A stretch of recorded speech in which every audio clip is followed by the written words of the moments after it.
I am Peter, and I live in Kansas City. This story is not about me, but it's about my sweet, bright little daughter, Chloe. A few years ago, I was working with one of the construction companies as a site supervisor. Our company received a new project in a remote area where they asked me to relocate.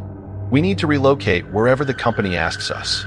Yeah, it is tough, but if we don't have a choice, we need to accept it. I have accepted it, and we moved. We were a happy family, my 8-year-old daughter and my wife, Rachel. We have rented the house near the construction site. The place was good. It was a little hilly area surrounded by forest, but the forest was not so dense. For me, it was the same routine every day. Wake up, leave Chloe at her school, and go to work. Rachel used to be alone at home until Chloe stopped coming home. During one of the summers, we decided to go to the mountains for vacation. The mountains were not so far. It was nearby, but we had decided to go there and spend a couple of days campaigning. As it was planned, the place was very stunning, and the latest pine tree was so fresh. We enjoyed the time by having barbecue there and playing Lord of the Rings games all together. It was great. After a few days, we packed up and headed home. Everything was going well again, back to the same daily routine, and it was fresh because recently we had a very good vacation. One day, I noticed something new. It was a doll crafted with very old clothes. The paint faded, and one of the eyes was slightly loose. Chloe was playing with the doll, and I asked her where she got it. She explained she found the doll in the mountains under one of the trees. She said, "Daddy, she was lonely, and no one was there to take care of her, so I brought her home. I am sorry." I didn't ask about it. I didn't think much of it. Kids pick up stray things all the time, rocks, toys, whatever they find interesting. As days pass, we have noticed that she keeps the doll beside her at bedtime, talks to it, and even whispers secrets to it before falling asleep. However, after a few days, Rachel began to worry. "Peter, have you noticed Chloe doesn't go outside anymore?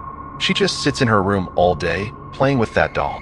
I laughed and told her not to worry much. "Come on, Rachel, she is just a little girl.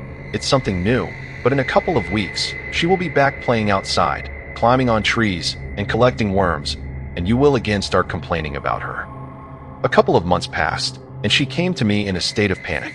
"Peter, this isn't normal. She hasn't left her room in weeks. Not for the playground, not for ice cream, nothing. When I ask her to come out, she tells me, 'All my friends are right here, Mommy. Why would I need to go outside?' Then she shuts her door and starts whispering and giggling with that doll for hours. Honestly, I looked into her eyes and said, 'Rachel, kids have imaginary friends. She'll get bored eventually. Don't let it scare you.' But Rachel insisted, 'That's just it, Peter. Our daughter used to be very much afraid to go into her room alone. Now she won't leave it. And sometimes at night, I hear laughing. Not just Chloe. More voices, kids.' I threw that doll in the trash, and every time it reappears in her room, I shouted at her, 'I regret that now.' Rachel, enough. Come on, there are no ghosts. Maybe Chloe's sneaking it in, or you're just putting it somewhere she finds again. Please, let's not think about it much." But from that night onwards, I started to worry too. I noticed it as well. Chloe never left her bedroom. If I coaxed her outside, she'd run back in after a few minutes. She barely spoke to us, just sat there, twisting the doll's faded hair, speaking names in a whisper. One day, out of depression, I bought her a nearly identical doll. I thought maybe she'd switch, or at least break the spell.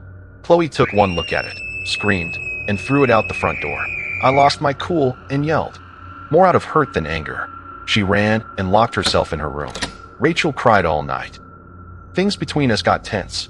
Shortly after, I began to hear the nighttime laughter myself, soft, distant. One night, around 2 a.m., I woke up and saw the front door wide open. I panicked.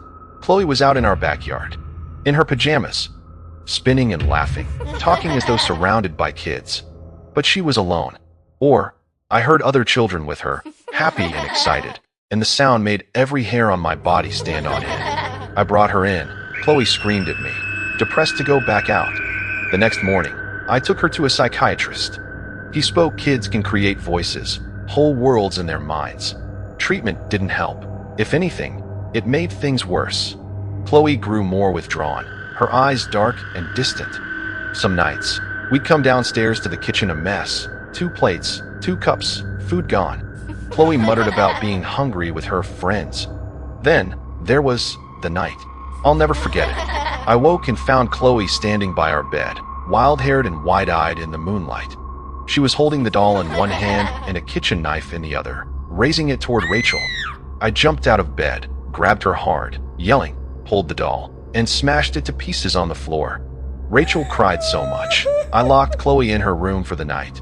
When we opened the door in the morning, Chloe was gone, vanished. On the walls, she'd drawn dozens of pictures of forest, children playing, and always, a tall dark shape sneaking behind them. On her little desk was a note. I am going with my friends. Don't try to find me. You will never see me again. What horrified me most was that Chloe didn't know how to write. She couldn't have written that letter. We called the police. They searched everywhere. Rachel and I returned to the sport where we spent the vacation and searched everywhere, retracing our steps. Nothing. Chloe was simply gone. Rachel left me soon after. She couldn't bear the house, or me. Now, I live here alone. Sometimes, the emptiness drifts through the house like winter's chill. I roam into Chloe's old room, gaze at the faded crayon drawings, searching those childlike lines for just a glimpse of my daughter's face. The police eventually stopped checking in. Friends drifted away. Most couldn't look me in the eye. Rachel and I spoke a few times after she moved out, her pain as raw as the day Chloe disappeared. We tried to comfort each other, but all our words fell hopeless and useless. I took to wandering the neighborhood late at night, chasing memories. Once, passing the old elementary playground, silent under the moon, I stood behind the fence and, though I know it sounds insane, I heard children's laughter weaving through the shadows. It raised hope for me. I called, Chloe, silence. There were no answers back. I dreamed of mountains, of pine woods and sharp air. Chloe was always in those dreams, just a step ahead, running after other children I could never quite see, sometimes real, sometimes shadowy, always with that doll holding in her hand, and trailing at the edge, the tall darkness. Desperate, I tried burning her drawings. As the flames smoldered in the air, I heard it, the faint whisper of that doll, as if someone were winding it up. That same week, a neighbor called to say she saw a young girl wandering the woods behind our street late at night. Dark hair, small frame.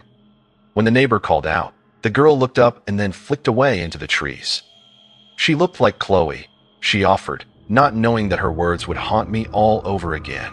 There are no real woods here, only oaks and brambles, but I ran for her anyway, calling until my throat was raw. Then, one night, I found a new drawing on Chloe's old desk. Her style, crude but unmistakable. The picture showed a hill under a wide Colorado sky, children holding hands, a big tree at their backs. At the edge stood Chloe, smiling, waving, holding the doll. And next to her, the shadow, bigger now but somehow gentler, softer. At the bottom, scrawled in blue crayon, I am happy, Daddy. Don't be sad. I collapsed and cried a lot. I'd never told anyone this.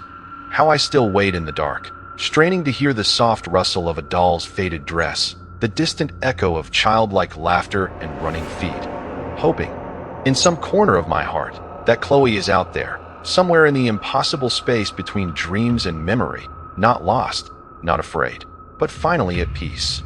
And still, in the quiet hours, I listen and hope. If not for a miracle, then at least for forgiveness.